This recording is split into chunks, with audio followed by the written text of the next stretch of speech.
냈다고 하죠. 신이요. 아니, 왕이요. 신에게는 아직 12척의 배가 남았습니다. 우리 할렐루야 찬양대 아직 23분이 남았네요. 예, 남으셔서 귀한 찬양 해주신 거 감사합니다. 우리 함께 서로 인사하겠습니다. 주 안에서 새해 복 많이 받으세요. 예, 민족 고유의 명절이지만 또 오늘은 주님 앞에 나오는 예배를 드리는 주의 날입니다. 주의 날을 기억하고 이 자리에 함께한 여러분들에게 하나님의 놀라우신 은혜가 그리고 올 한 해 하나님 안에서 그분이 약속한 놀라운 복이 임하시기를 예수의 이름으로 축원합니다. 이제 설이기 때문에 우리 민족 고유의 대명절이기 때문에 많은 사람들이 오갑니다. 저도 오늘 예배가 끝나면 이제 처갓집으로 갈 텐데요. 이제 많이 오가다 보면 이게 문제가 발생할 수도 있어요. 그래서 항상 주의하고 안전운전도 잘 해야 되는데, 그런데 그것뿐만 아니라 우리가 명절 때 이동할 때 부담이 되는 건 차가 막히는 거, 그 다음에 우리가 가는 길에 어떠한 일이 벌어질지 몰라서 그거에 대한 부담뿐 아니라 우리가 그곳에서 만나는 사람들 때문에 부담될 때도 있어요. 그리운 얼굴들을 만납니다. 부모님을 뵈요. 어머니를 뵈고 아버지를 뵈고 그 다음에 형제들을 뵈요. 그런데 막상 뵌다고 해서 다 좋은 건 아니에요. 부담스러운 만남이 있어요. 모든 가족들이 다 믿는다고 하면 그 모임에 대해서 신앙적 갈등이 일어날 일은 없어요. 그러나 믿지 않는 가정이 식구들이 있을 때, 그때 모였었을 때 또 제사 드리는 문제 때문에 한번 갈등을 겪게 됩니다. 뭐 그건 어찌어찌 해가지고 넘어간다 할지라도 이제 그들과 함께 이야기를 나눌 때 우리의 신앙이 그동안 1년, 아니 6개월 이렇게 싸웠었던 믿음의 신앙을 한순간에 무너뜨리는 그런 말들을 듣게 돼요. 야, 너 그래가지고 어떻게 제대로 살아갈 수 있냐? 신앙이라는 건 뭔가 좀 안정되고 평안할 때 그때 좀 교회 다니고 하는 거지. 너처럼 지금 힘든 가운데 무슨 예배를 드리고 교회를 다니느냐? 우리의 믿음을 몰라줄 때가 있어요. 그때 그 만남이 굉장히 불편할 뿐만 아니라 부담스럽습니다. 빨리 이 자리를 뜨고 싶을 때가 있어요. 우리는 부담스러운 만남을 까짓거 안 가면 돼요. 안 만나면 돼요. 근데 가족은 안 만날 수 없잖아요. 적어도 1년에 몇 번은 만나야 되잖아요. 설도 있지, 추석도 있지, 부모님의 기일도 있지. 모여야 될 그런 시간들이 있습니다. 부담이 돼서 안 가고는 싶은데 만나야 돼. 근데 만나면 꼭 그 말을 해요. 너 아직도 교회 다니냐? 야, 네가 믿는 하나님이 살아있다고 하면 네 형편이 지금 그렇게 되겠느냐? 너 지금 고향에 왔는데 뭐 타고 왔냐? 뭐 차를 가지고. 그 다음에 너 지금 아직까지 직장 어디를 다니느냐? 결혼은 빨리 해야 될 거 아니냐? 너 지금 집은 어떻게 되고 있느냐? 이런 말들이 신앙적으로 우리가 그동안 하나님 앞에 정말 눈물로 하루하루를 번져내며 이겨내며 나아가서 싸워왔던 그 신앙을 그들은 전혀 인정해주지 아니하고 지금 우리가 입고 있는 옷과 타고 있는 차와 살고 있는 집과 지금 내가 서 있는 위치 때문에 나를 판단할 때가 있습니다. 참 부담돼요. 이럴 때 어떻게 해야 되느냐? 오늘 성경 본문에 보면 집으로 돌아가는 한 사람이 나옵니다. 아버지 집으로 이제 돌아가려고 합니다. 그러나 그가 그 집으로 돌아갈 때 누구를 반드시 만나야 되는데 그가 바로 형입니다. 에서라는 형이에요. 지금 이 나가는 사람은 누구냐? 야곱입니다. 우리가 익히 잘 들었었던 그 야곱. 근데 야곱이 지금 형의 낯을 피해서 외삼촌 집에 20년간 있었어요. 그런데 이제 거기에 더 이상 있을 수가 없습니다. 창세기 31장 1절에 보면 이 화면이 나오나요? 자막? 제가 읽겠습니다. 야곱이 라반의 아들들이 하는 말을 들은 즉 야곱이 우리 아버지의 소유를 다 빼앗고 우리 아버지의 소유로 말미암아 이 모든 재물을 모였다 하는지라. 2절. 그 다음이요. 야곱이 라반의 안색을 본즉 자기에게 대하여 전과 같지 아니하더라. 사실 야곱은요, 하나님의 약속이 있는 아브라함, 이삭, 그 집안에 있는 아들이에요. 하나님은 아브라함을 나의 벗이라고 칭했고 그를 택해서 믿음의 조상으로서 반열에 오르게 했고 그리고 그의 아들 이삭에게 내가 너 아버지에게 약속한 모든 은혜와 축복을 내가 너에게 주겠다. 너희 가문에게 주겠다. 약속을 했습니다. 그리고 그 아들이 바로 야곱이에요. 근데 그 야곱이 지금 아버지 집에서 도망 나와 외삼촌 집에서 20년간 살았던 겁니다. 왜 도망이 나왔느냐? 그가 하나님의 은혜를 사모한 나머지 때를 기다리지 못하고 자기 형을 속여요. 그리고 형의 축복권을 억지로 빼앗아 오다시피 합니다. 그 과정에서 아버지 이삭도 속여요. 성경에 보면 아버지 이삭이 눈이 어둡습니다. 잘 보이지를 않아요. 자기가 죽을 때가 곧 왔다라는 것을 깨닫고 이삭이요. 그 아들들에게 마음껏 축복해 주기를 원했어요. 그리고 기도를 합니다. 근데 그것을 타이밍을 잘 살피다가 야곱이 형이 잠깐 사냥하러 나갈 때 자기가 형인 것처럼 속여가지고 아버지에게 모든 축복을 다 받아요. 나중에 이 사실을 알게 된 사냥하고 돌아왔었던 에서가요. 자기가 받아야 될 축복을 야곱이 가로챘다라는 사실을 알고 화가 나서 저놈 내가 죽이겠다고 합니다. 그런데 이삭이 그 에서를 사랑한 나머지 에서에게 축복해 주려고 했는데 이 야곱이 그 축복을 가로챘잖아요. 그때 이삭이 이상한 말을 합니다. 야, 그거만 아까 했었던 건 무효. 내가 다시 너에게 축복해 줄게. 이러면 되잖아요. 그런데 이삭이요. 그러지를 않아요. 이것은 하나님이 하신 거다. 하면서 자기가 후회해요.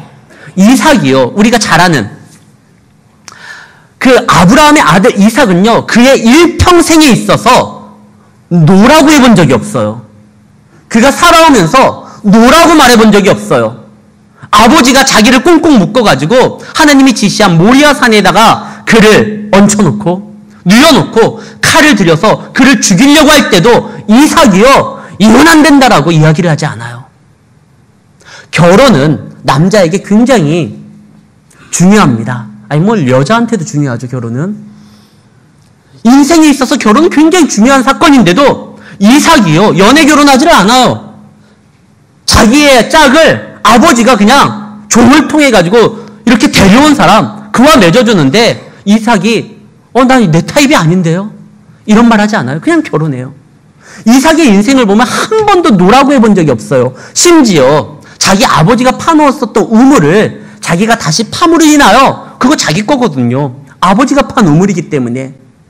근데 주변의 사람들이 와가지고 야 그거 네 거 아니야. 너 저리 가. 그때 이삭이 싸우지를 않아요. 아 그래? 하고 그냥 옮겨요. 이삭은 인생에 있어서 노라고 해본 적이 없어요. 그랬던 이삭이 처음으로 노라고 한데 언제냐? 바로 이때예요. 에서가 아버지 저놈이 내 축복을 다 가져갔는데 그거 무효시키고 저에게 축복해 주십시오. 그때 처음으로 이삭이 안 돼. 그럴 수 없다. 이 말을 해요. 더군다나 누구에게 그 말을 하느냐? 눈에 넣어도 아프지 않은 자기의 장자, 자기가 너무나 사랑했었던 이삭에게, 야곱에게, 에서에게 이삭이 아니야.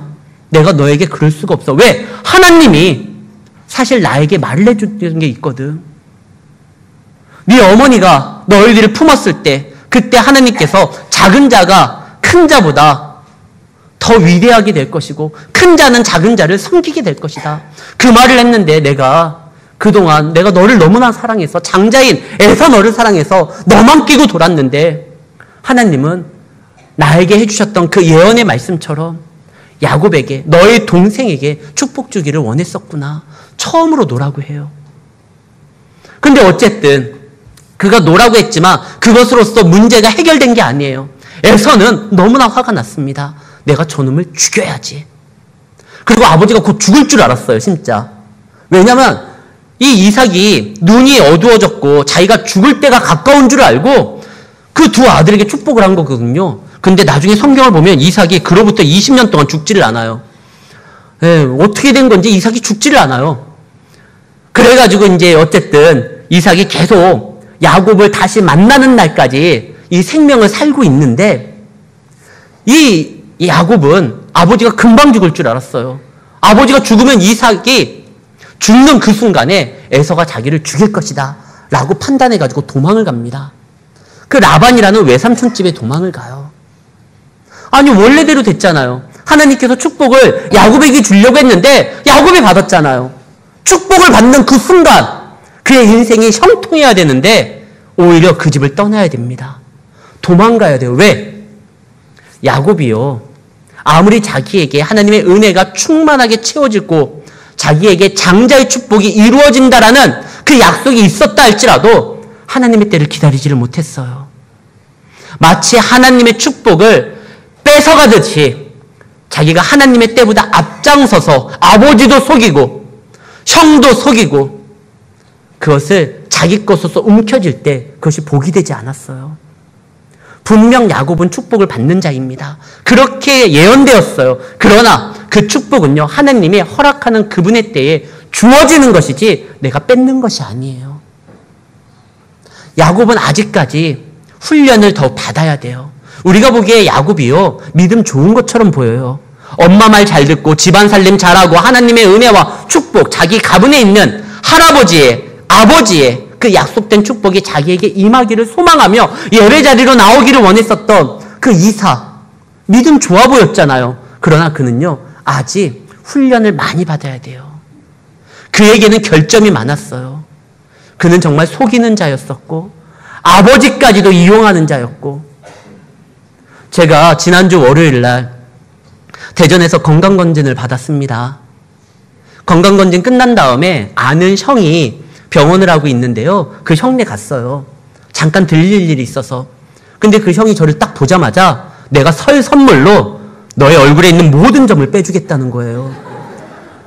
제가 점이 그렇게 많지가 않거든요. 그래서 뭘 빼주냐 싶은데 얼굴에다 이제 랩을 씌우더라고요. 점 빼보신 분들은 알겠지만 얼굴에다 먼저 이렇게 마비, 이렇게, 이 아픔이 없도록 뭐 이렇게 바르고 랩을 씌워요. 한 15분 지난 다음에 그때서부터 이제 지지기를 시작합니다. 저에게 그렇게 점이 많은 줄을 몰랐어요. 초등학교 때부터 친구였었던 제 아내가 저를 40년간 봤잖아요. 올해가 결혼 20주년입니다. 한 이불을 덮고 잔 지가 20년이에요. 근데 아내가 그런 말을 해요. 당신이 점돌인 줄을 몰랐다고. 너무 많다는 거예요. 그래서 저도 진짜 많아요. 제가 지금 이렇게 가까이 클로즈업하면 안 되는 것이 아까 뭘 이렇게 좀 발랐어요. 그래서 오늘 도저히 내가 이 상태로는 설교 못하겠다. 그런데 딱 보기에 괜찮아 보이지만 사실 들여다보면 점이 많았던 거예요.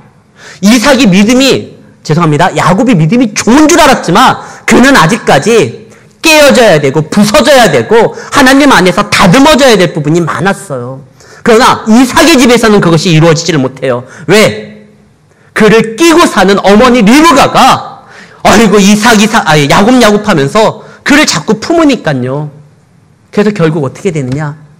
결국 그 야곱의 잘못된 판단으로 인하여 그 집에서 도저히 견딜 수가 없고 나가게 되는 그런 상황이 된 겁니다. 그래서 20년간 그는 외삼촌 집에서 훈련받게 돼요. 그동안 야곱은요, 머리가 굉장히 좋아서 자기의 머리로 모두 다 속이고 내 것으로 만들 수 있다라고 하는 시대의 사기꾼이었거든요. 근데 그 시대의 사기꾼 야곱이요, 진짜 사기꾼을 만나요. 외삼촌은 더 사기꾼이에요. 나중에 얘기를 들어보니까 뭐라고 하냐면 삼촌이 20년 동안 나에게 그 품삯을 10번이나 속였다고 해요. 심지어 어떻게까지 속이느냐? 처음에 야곱이 그 집에 딱 갔을 때 누구를 반하냐면 삼촌의 둘째 딸 라헬에게 반해요. 근데 삼촌이 그날 밤에 누구를 집어넣느냐?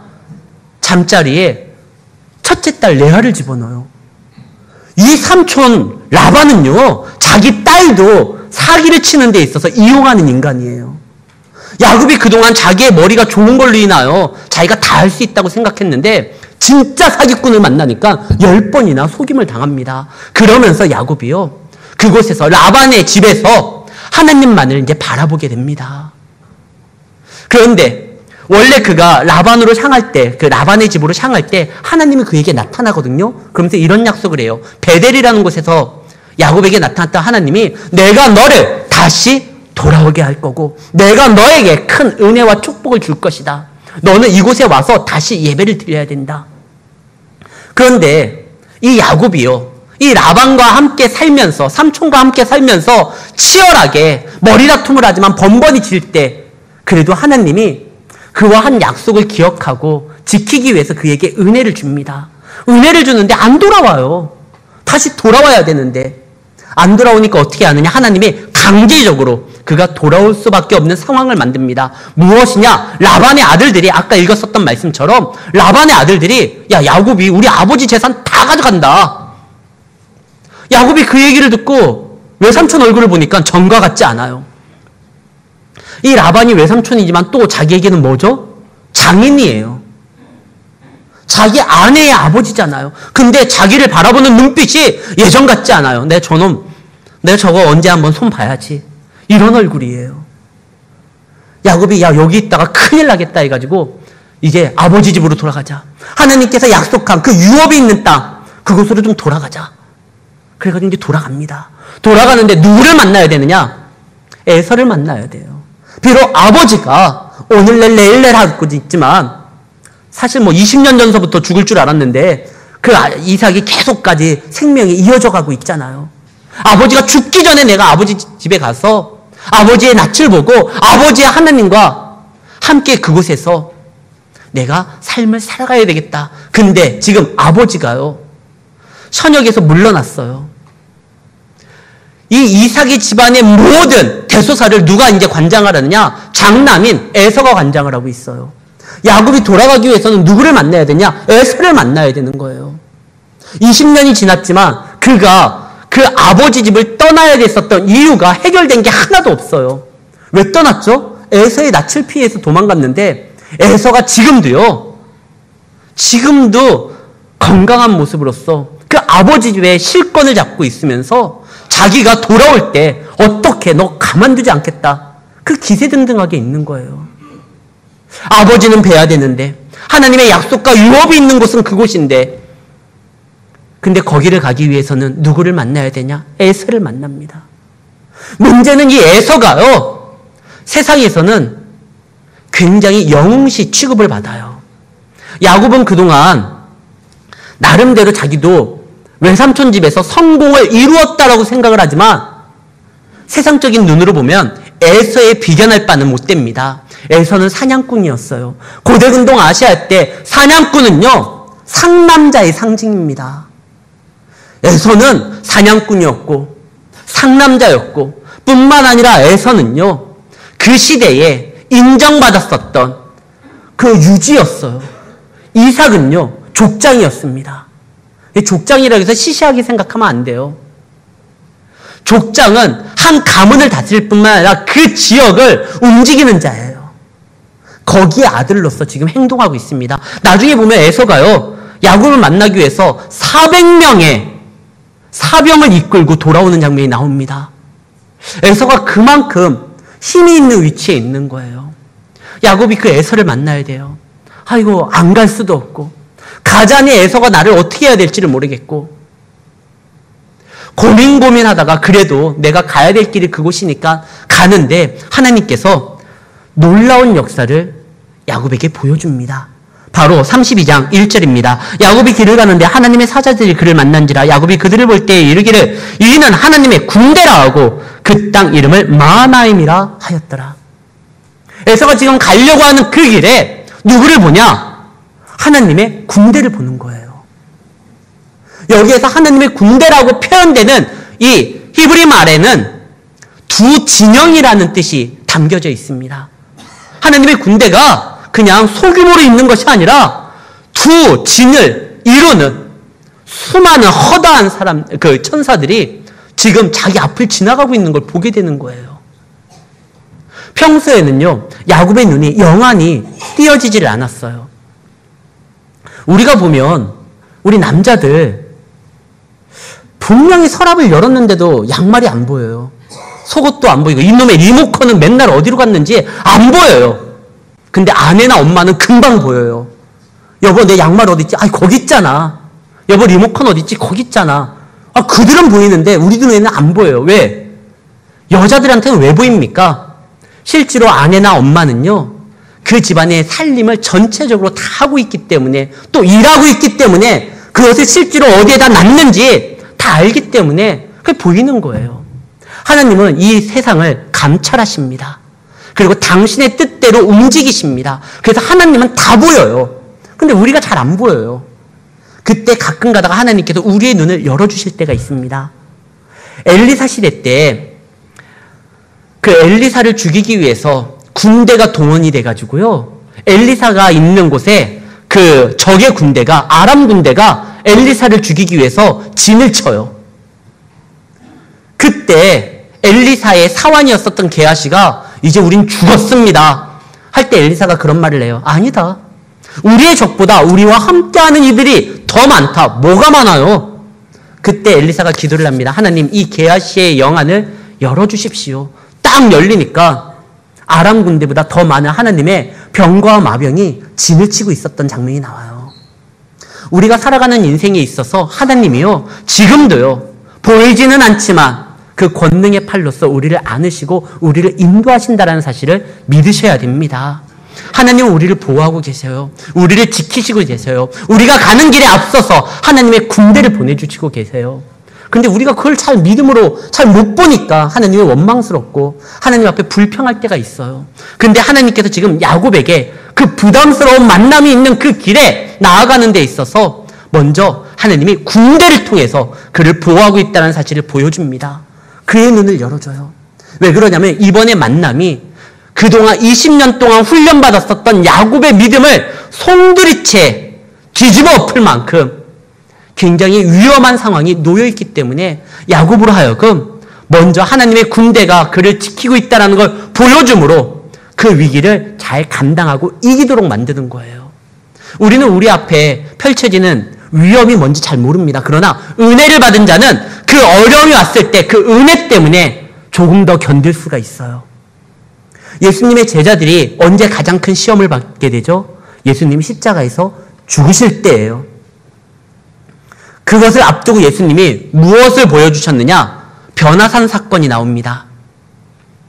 예수님께서요, 기도하셨던 그 자리에서 갑자기 환하게 변화하는 모습이 보여요. 그리고 그 옆에 모세와 엘리야가 서 있습니다. 제자들에게 그걸로 보여주는 거예요. 이제 곧 예수님은 죽게 되지만 그러나 시험 들지 말아라. 지금 너희들이 보는 그 하늘의 천국의 영광이 보여지는 것처럼, 예수님이 변화되는 것처럼 너희들도 얼마든지 그 예수님을 따르면 이 시험을 이기고 천국의 삶을 살아갈 수 있을 것이다. 그래서 보여주는 거예요. 큰 시험과 위기가 닥칠 때 우리가 은혜를 받아야 되는 이유가, 우리가 받은 그 은혜가 그 시험 때 우리를 지키고 인도해 주기 때문에 그렇습니다. 그래서 지금 하나님이 마하나임, 하나님의 군대를 보여준 거예요. 자, 그런데 군대를 보여줬는데 이 믿음 하나 갖고 나아가면 되는데 야곱이 그러지를 못해요. 야, 이제 형을 만나야 되는데, 형을 만나는 부담이 얼마나 큰지 하나님이 보여주신 은혜까지도 다 잊어버립니다. 내가 이제 형을 만났는데 어떡하지? 형은 믿음의 사람이 아닌데. 그래서 형이 세상적인 것으로서 평가하는 지극히 세상적 눈을 가지고 있기 때문에 형에게 보여줍니다. 수많은 양떼와 소떼와 노비들을 앞서 보내가지고 당신의 동생이 봐라, 세상적으로도 나름 성공하고 당신에게 피해를 주지 아니하고 도움을 줄 수 있는 어느 정도 위치에 있다. 이것을 보여주기 위해서 양떼와 소떼와 노비를 먼저 보냅니다. 그러면서 너희는 꼭 이렇게 말을 해라. 5절. 내게 소와 나귀와 양떼와 노비가 있으므로 사람을 보내어 내 주께 알리고 내 주께 은혜 받기를 원하나이다. 지금요, 에서가 띠동갑으로 야곱보다 한참 위의 형이 아니에요. 쌍둥이에요. 뭐 10분 후에 나온 것도 아니에요. 성경에 보면은 에서가 나온 다음에 곧이어서 야곱이요, 그 발꿈치를 잡고 나왔어요. 그러니까 불과 차이가 몇 초밖에 되지 않는 형이에요. 뭐 큰 형님, 마치 좀 어려운 형님, 이 정도가 아니라 물리적으로는 가장 가까워요. 한 어머니 뱃속에서 나왔고 같은 날 같은 시에 불과 몇 초 사이에 나왔었던 그런 형제예요. 그런데 이 에서의 분노가 얼마나 큰지 짐작하고 있는 야곱이 형 만나기가 두려우니까 바짝 엎드립니다. 20년 내에 만나는 형님이 아니라 무슨 그 왼수를 지금 만나야 되는 그런 것처럼 바짝 엎드려서 당신은 나의 주입니다. 아니, 우리에게 주가 하나님인데 이 야곱은요, 자기 형에게 내가 주께 은혜를 받기를 원합니다 하면서 형한테 엎드려요. 그 결과가 뭡니까? 형이 그래, 내 아우야 하면서 달려오는 것이 아니라 죽이려고 400명 끌고 와요. 그 다음 절 6절에 보면 그가 400명을 거리고 주인을 만나려 하더이다. 400명 끌고 와요. 그가 아무리 형에게 바짝 엎드리고 보여준다 할지라도 형의 마음은 변하지를 않아요. 이 부담스러운 만남을 나름대로 형의 시선으로서 나귀와 낙타와 말과 소와 노비를 잔뜩 가지고 가면 형이 좀 나를 인정해 주겠지 생각했는데 인정해 주질 않아요. 우리가 명절 때 모이잖아요. 시누이도 만나야 되고 그 다음에 그동안 관계를 끊었었던 그런 친척들도 만나게 되고, 그럼 만나면 참 좋은 건데 어쩜 말 한마디가 나의 마음을 아프게 하는 거야. 그들은 어디 가서 배우나 봐요. 어떻게 말을 하면 마음에 상처를 주는지. 그렇게 막 흔들어 놔요. 그럴 때 우리가 어떻게 해야 됩니까? 어떻게 이겨내야 됩니까? 그들의 말이 또 틀리지도 않아요. 우리가 잘 아는 그 욥기에 보면은요, 욥기 8장 7절. 아마 개업하는 분들이 가장 좋아하는 성구일 겁니다. 네 시작은 미약하나 나중에 심히 창대하리라. 이 말을 누가 했는 줄 아십니까? 욥이 한 게 아니에요. 소아 사람 빌닷이 한 거예요. 욥의 친구가 한 거예요. 욥의 친구가 이 말을 하면서 야 욥아, 네가 뭔가 잘못했으니까 하나님이 널 친 거 아니냐. 네가 이제 하나님 앞에 돌아오고 하나님 앞에 회개하고 하나님을 붙들면 네 시작은 미약하나 나중에 심히 창대할 것이다. 욥이 그 말을 듣고 맞아. 위로받지 않아요. 그 말을 듣고 상처를 받아요. 동방의 의인이었었던 욥도요. 하도 친구들이 자기를 생각하는 양 하나님의 말씀으로서 위로한다라고 전했던 그 이야기를 듣고 상처를 받아가지고 나중에 욥이 막 화를 내요. 그리고 나는 잘못 없는데 하나님이 잘못했다라고 오히려 하나님 앞에 원망을 돌립니다. 처음에는 그러지 않았던 욥이 그 친구들의 얘기를 듣고 그 마음에 얼마나 많은 상처를 받았는지, 그가 그동안 쌓아올렸었던 믿음이 한순간에 바닥으로 떨어집니다. 에서를 만날 때 지금 야곱은요, 그 믿음이 완전히 사라져요. 20년간의 훈련이 사라지게 됩니다. 그러니 이건 굉장히 무서운 유혹이고 시험이에요. 착각하지 마십시오. 사단은요, 우리를 죽일 수 없습니다. 위협만 하는 거예요. 에서가 400명을 끌고 달려오지만 하나님의 사람 야곱을 칠 수가 없어요. 그러나 사단은요, 마치 우리의 믿음이, 우리의 신앙이, 그동안 우리가 갈고 닦았었던 하나님과의 만남이 다 소용이 없다라는 걸 스스로 고백하게 만듭니다. 그래서 믿음 없이 살아가도록 만드는 그것이 사단의 가장 위험한 신앙이에요. 시험이에요. 지금 사실 에서가 온다 할지라도 야곱을 칠 수 없어요. 왜? 야곱에게 허락된 하나님의 약속이 아직 실현된 게 없거든요. 야곱은 아직까지 하나님 앞에서 그에게 약속된 놀라운 은혜를 아직 다 누리지도 못했고 그의 사명을 다 감당하지도 못했어요. 그는 죽고 싶어도 못 죽어요. 아직 아버지 이삭을 못 만났어요. 이삭은 원래 20년 전에 죽었어도 아무 이상할 게 없어요. 아, 그거 호상이다라고 했을 거예요. 그러나 이삭이 아직 죽지 못한 건 아직 야곱을 만나지 못했습니다. 자기가 속음으로 인하여 이삭에게 축복을 했는데 이제는 속임이 아니라 이것이 하나님의 뜻이었구나, 이게 고백하면서 이제 야곱을 만나서 다시 한번 맨정신으로 속지 아니하고 하나님의 은혜를 기도해야 돼요. 축복해야 돼요.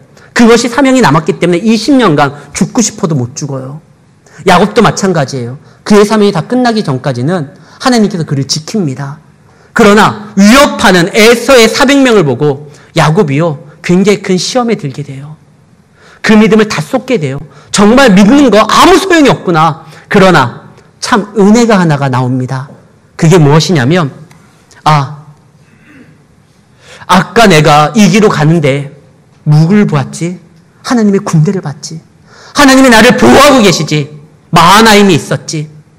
아, 맞아. 내가 마하나임, 그 하나님의 군대를 봤는데 내가 지금 왜 낙심하지? 그가 기도하기 시작합니다. 사실 그가 기도를 안 했는데요. 에서의 그 모습을 보고 그가 기도하기 시작합니다. 그러면서 야곱이 9절에 이렇게 말을 합니다.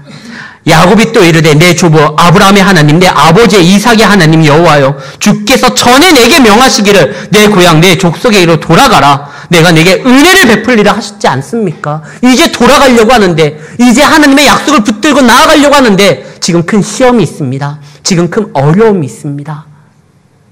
하나님, 나는 이것을 감당하지 못합니다. 나는 이 길을 떠났을 때 지팡이 하나 들고 나왔지만 지금은 수많은 것들을 하나님이 은혜를 주셨기 때문에 가지고 왔습니다. 그리고 하나님이 분명히 돌아오라고 해서 지금 돌아오고 있는데 큰 어려움이 있습니다. 에서를 만나야 됩니다. 어떻게 합니까? 도와달라고 간청을 합니다. 이런 기도는 좋은 기도예요.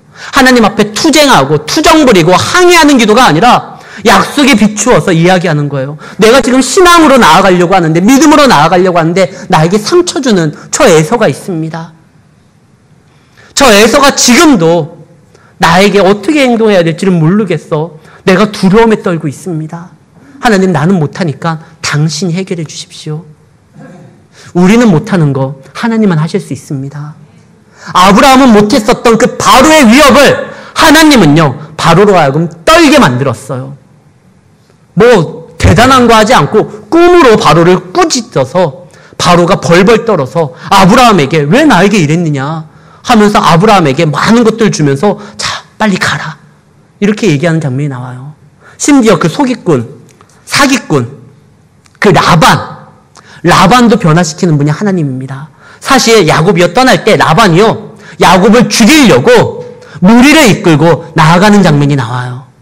근데 하나님이 그날 밤에 라반에게 나타나서 이렇게 말을 합니다. 창세기, 이게 한번 말씀 띄워주세요.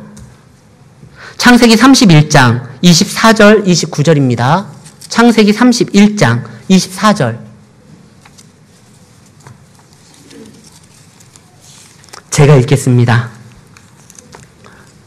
창세기 31장 24절. 밤에 하나님이 아람 사람 라반에게 현몽하여 이르되 너는 삼가 야곱에게 선악간에 말하지 말라 하셨더라. 지금 라반이요, 야곱을 죽이려고 움직입니다. 그때 하나님이 그날 밤에 지금 라반에게 나타나서 너 야곱 건들지 마. 네 판단으로 선악간에 야곱이 옳다 그르다 판단하고 행동하지 마. 그리고 라반이 또 그 고백을 해요. 29절에 보면 29절, 너를 해야 할 만한 능력이 내 손에 있으나 너의 아버지의 하나님이 어젯밤에 내게 말씀하시기를 너를 삼가 야곱에게 선악간에 말하지 말라 하셨느니라. 내가 너 죽일 수 있는 힘이 있어. 그리고 실제로 죽이려고 왔어. 그러나 너의 아버지의 하나님, 그 여호와가 내게 그러지 말라고 하셨어. 라반의 그 칼도요, 칼집으로 다시 돌려놓게 만드는 분이 하나님입니다. 지금 야곱이요, 그 라반을 통해서 하나님이 이런 일도 하는구나 알았잖아요. 그런데 에서에 만나는 거에 대한 부담감과 두려움이 하나님께서 그에게 보여주셨던 수많은 사인들을, 그 믿음의 훈련들을 다 바닥에 쏟아놓도록 만듭니다. 그러다가 그가 아까 봤었던 마하나임, 여호와의 군대를 떠올려서 그가 받은 은혜, 그래서 우리가 은혜의 자리에 나오는 것이 굉장히 중요한 게, 위기의 순간에 그 은혜 받았었던 그 경험이 우리로 하여금 여호와를 기억하게 만들고 그분을 붙들므로 인하여 그분의 도움으로 다시 한번 승리의 길로 나아가도록 역사한다라는 것이에요. 지금 야곱이 다시 기도합니다. 그러니까 12절, 주께서 말씀하시기를 내가 반드시 내게 은혜를 베풀어 내 씨로 바다에 셀 수 없는 모래와 같이 많게 하리라 하셨으니 그 약속을 지켜주십시오. 에서를 좀 막아주십시오. 하나님께서 이 기도를 들어주셔요. 그리고 에서를 돌이키죠. 우리가 그 내용은 다음 주에 보겠습니다. 야곱이 그 야곱이라는 이름이 이스라엘이라는 놀라운 축복된 이름으로 바뀌는 장면이 이게 야복강가에서 씨름하는 그 장면에서 나타나는데요. 하나님은 에서의 마음도 돌이킬 수 있는 분입니다. 우리가 부담스럽게 만나려고 하는 그 사람들, 그가 때로는 뭐 직장의 상사일 수도 있고 동료일 수도 있고 후배일 수도 있고 때로는 헤어질 수 없는 가족일 수도 있습니다. 그러나 그러한 관계도 하나님께서 하실 수가 있어요. 아무리 믿지 못하는, 믿지 아니하는 그런 우리의 가족들이 세상적으로 더 많이 성공한 것처럼 보여서 그들의 말이 옳은 것처럼 보이지만 아닙니다. 하나님께서는 당신을 사랑하는 자들을 기억하시고 당신이 우리에게 허락하셨던 모든 약속들, 그것을 이루기까지 우리를 지키시고 보호하시며 우리를 인도하신다는 사실을 기억하시기를 바랍니다. 마하나임, 우리의 앞길에 하나님의 천사들이 먼저 나아가고 있습니다. 우리가 가는 모든 길에 하나님께서 지켜주고 있습니다. 또한 하나님이 함께한다라고 약속했습니다. 우리가 받은 은혜, 그것을 통해서 다시 한 번 더 디딛고 나아가서 더욱더 성장하는 우리의 신앙이 되기를 바랍니다. 그러한 신앙이 있을 때 우리 교회는 더 성장할 수 있어요. 그리고 여러분들의 믿음은 더 성장할 수가 있어요. 성장은요, 신앙적 성장은 멈추질 않습니다. 제가 월요일 날 건강검진 받았다고 했잖아요. 놀라운 기적의 역사가 일어났습니다. 제 키가 175.4예요. 근데 이번에 건강검진 받으려고 다시 키를 쟀는데 177이래요. 놀랍지 않습니까? 내일 모레면 50이 되는 제가 아직까지 성장판이 닫히지 않았습니다. 교회는요, 성장판이 안 닫혀요. 우리의 신앙은요, 믿음은요, 얼마든지 성장할 수 있고 그리스도의 장성한 분량에 이르기까지 높아질 수 있습니다. 그분을 붙들고 나아가면은요, 신앙을 쏟지 마십시오. 나에게 상처 주는 자 때문에 실망하지 마십시오.